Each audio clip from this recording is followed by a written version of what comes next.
Hello YouTube and welcome to another GV anime review. Today I am reviewing a franchise that has an enormous fanbase, so I'll have to pay attention to what I'm about to say. Because today I am reviewing everything from the Haruhi Suzumiya franchise, being the original anime, The Melancholy of Haruhi Suzumiya, the following movie, The Disappearance of Haruhi Suzumiya, and the recently ended spin-off anime, The Disappearance of Nagato Yuki-chan. Like I did in my Clannad review, I will review everything separately, since they're not actual sequels of each other. So the first part of this video will cover the original anime, The Melancholy of Haruhi Suzumiya. The story of The Melancholy of Haruhi Suzumiya centers around a guy named Kion, who one day meets his eccentric classmate named Haruhi Suzumiya. Haruhi is a dreamer and, let's say, obsessed with everything that's supernatural, so aliens, time travelers, espers, you name it, she wants to discover it. She pulls Kion into her crazy world and they seize the literature club, transforming it into the SOS Brigade. After capturing a few extra members, and yes, you can take capturing quite literally, we then follow the SOS Brigade in their search for paranormal activities. So before I dive into my positive points, I'm going to crush the hopes of the Haruhi fans. I don't get the hype that there is around this anime. This is a hype train that I didn't catch. But let me first tell you the things that I did like about Haruhi Suzumiya. First thing being the animation. Animation coming from Kyoto Animation is always good. They never fail to please me with their crisp and sharp animation that we also see in other animes from Kyoto, like Clannad or Hibiki Euphonium. And in Haruhi we get the same nice animation. The crispness and sharpness in one particular scene caught my attention, and that is the famous guitar scene from episode 12. Kyoto really knows how to animate their instruments, which they also showed this year in Hibiki Euphonium. Not only were the instruments very well animated, but I also found the way that Haruhi sang very energetic and very realistic. And like that I get seamlessly into my second point, and that was that song from that episode, God Knows. I think that it's a very good song, even the best song of the entire anime. But the biggest positive point of this anime to me was Nagato Yuki. What a good female character was she. She was the most interesting, layered and intriguing character of the entire anime, and she did save this anime for me. She was the biggest reason that I didn't actually drop this anime. I thought that she was an amazing character and one of the best female characters that I saw this year. But now I'm going to tell you what I didn't like about this anime, so Haruhi fans, brace yourselves. Starting off with the story. There was no consistency in the story. A lot of episodes stand on their own and I was constantly searching for a covering main storyline. The smaller storylines, like the murder case on the island that took up like 4 episodes, weren't really that interesting. I had a very tough time forcing myself to watch Haruhi. It took me longer than I had planned to finish this anime, because some evenings I really didn't want to watch because I was quite bored with this anime. And not only the story bothered me, but also the ending did. This anime feels incomplete to me. I had so many questions after I finished it. Like, what is Haruhi? Is she some kind of god or is she just plain crazy? And what's the deal with Koizumi? I really don't understand his character. Or are there feelings between Haruhi and Kion? Or feelings between Nagato and Kion? All questions that I never got an answer to. Even after watching the movie and the spin-off anime, I still have the feeling that this anime is incomplete.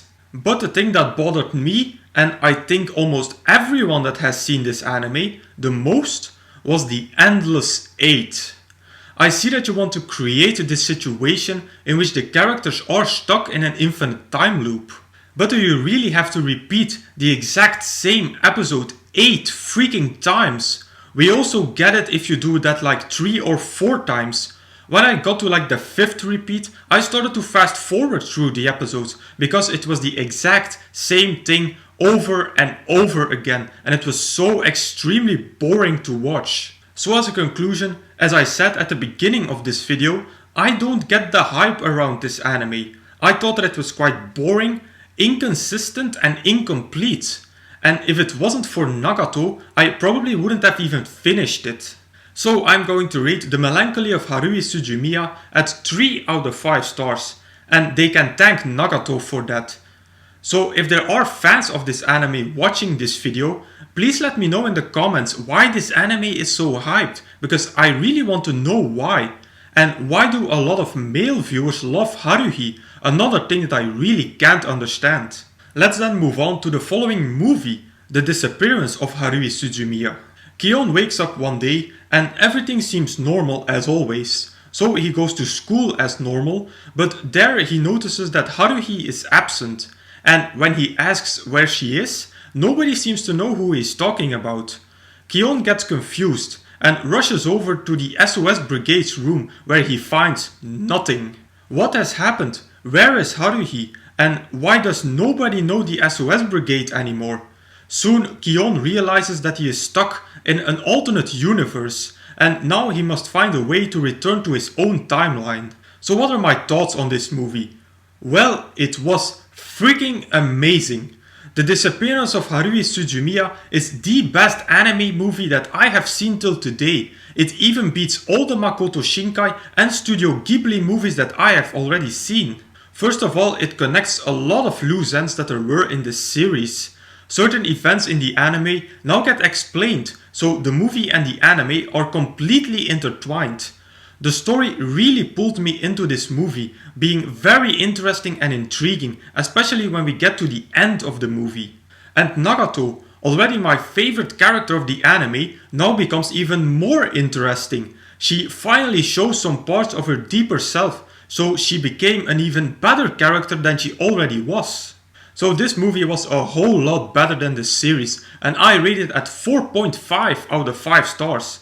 I must add that I rate movies a bit differently than series, so this 4.5 isn't as valuable as a 4.5 that I give to an anime.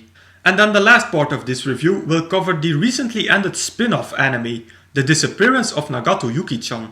So this spin-off anime takes place in the alternate universe that the movie created, where we find a Nagato who is head over heels in love with Kion.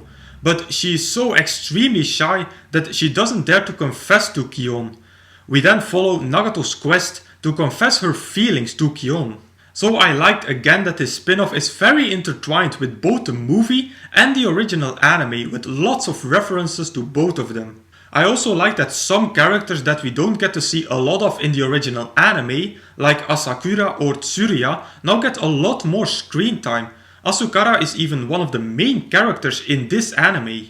But let me tell you something, I was quite excited for this anime, because my favorite character Nagato would be the main heroine and it would take place in this super interesting alternate universe. So what could go wrong? Well, a lot it seems. Let me just dive straight into everything that I disliked about this anime. First off, if there is another animation studio, I would get it if all the characters were animated differently. But why are Kion, Nagato and Koizumi the only characters who are animated differently, while all the other ones are animated exactly the same as in the original anime? Speaking of the characters, what did you do to my beloved Nagato? Yes, I wanted her to have more emotions and feelings as in the movie, but not like this. In this spin-off she's just plain dumb, and it bothered me from the very first episode. Next up, the story. I'm still searching for the main storyline in this anime. When I got to episode 11, I thought that the main storyline was finally starting, but about 3 episodes later, it's already finished and we return to the same boringness that were the first 10 episodes. What a waste of a good opportunity to write an interesting storyline. And the end of the anime topped it all off. What was that ending? When the anime ended at episode 16, I didn't even notice it had ended. I only found it out 2 weeks later when I was making my schedule for September and looking at AniChart when which anime would end. There I saw that Nagato had ended at episode 16 and I was like, what?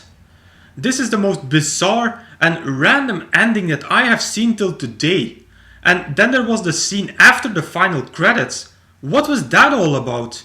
This isn't really a spoiler, so keep on listening. That scene is the exact same scene that we get to see at the start of each episode of the Endless Eight. And I really don't get it. But my biggest problem with this anime was that it didn't deliver what it had promised. I think every Haruhi fan went into this anime thinking, yes, finally we will see Kion and Nagato get together and form a couple. Well, you know what? That doesn't happen. They don't become a couple. There are hints that they will become a couple in the future, but we never get to see them as a couple. What was then the whole point of this anime if you don't fulfill what you had promised the viewers? So as a conclusion, I am so disappointed by this anime. It was so extremely boring that I didn't even notice it had ended at episode 16 and it didn't deliver the romance that we were hoping for.